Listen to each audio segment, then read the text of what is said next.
మాజీ మంత్రి వైసీపీ నేత రోజాపై సొంత నియోజకవర్గం నగరి టీడీపీ నేతలు తీవ్రస్థాయిలో విరుచుకుపడ్డారు. రోజా రాజకీయ జీవితం తాము పెట్టిన భిక్షేనని, ఆమె అహంకారంతో మాట్లాడుతున్నారని మండిపడ్డారు. నగరిలో ఏర్పాటు చేసిన సమావేశంలో శ్రీశైలం బోర్డు మాజీ చైర్మన్ రెడ్డివారి చక్రపాణి రెడ్డి, జెడ్పీటీసీ మురళీధర్ రెడ్డి, పలువురు ఎంపీపీలు రోజాపై తీవ్ర విమర్శలు చేశారు.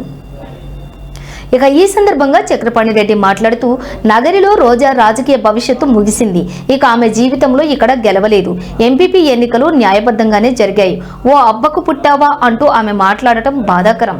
ఆమె ఎవరికి పుట్టారో తెలుసుకోవాలి. నియోజకవర్గ చరిత్రలోనే అత్యంత దారుణంగా ఓడిపోయింది రోజానే. రాబోయే స్థానిక సంస్థల ఎన్నికల్లో మా సత్తా ఏంటో చూపిస్తాం అని వారు హెచ్చరించారు. టీడీపీ ఎంపీటీసీని ఎంపీపీగా నిలబెట్టిందో లేదా? అప్పుడు ఎవరు ప్రవేశించుకున్నారు? ఎవరు సంసారం చేస్తున్నారు? ఆమె ఒకటిగా సంసారం చేసి ఆమె ప్రవేశించుకుంది. మనం గుర్తున్నామని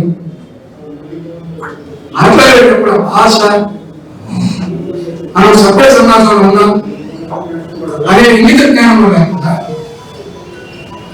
ఇలాగ మాట్లాడితే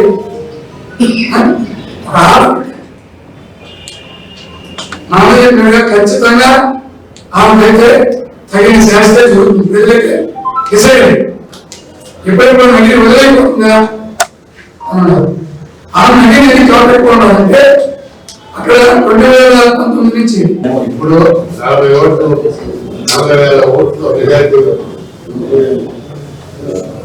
40,000 మెజారిటీ ఒక పార్టీ తెప్పించుకుంటే ఆ ప్రెస్టేషన్ పక్క అధికారం ఇంకా కూడా మనిషి మారకుండా తాను మనసులో తాను మార్చుకోకుండా ఇప్పుడు కూడా విజయపురం మండలంలో రాజకీయం చేస్తుంది, రెండు మండలంలో రాజకీయం చేస్తుంది, పడవాలపేటలో పోయి వ్యవసాయం పెట్టి అక్కడ వీరికి పోగొట్టుకుంటుంది. పుత్తూరు మున్సిపాలిటీ కూడా ఏదో క్యాన్సిలేట్ చేయబడ్డాము. అన్ని పోయినాయి.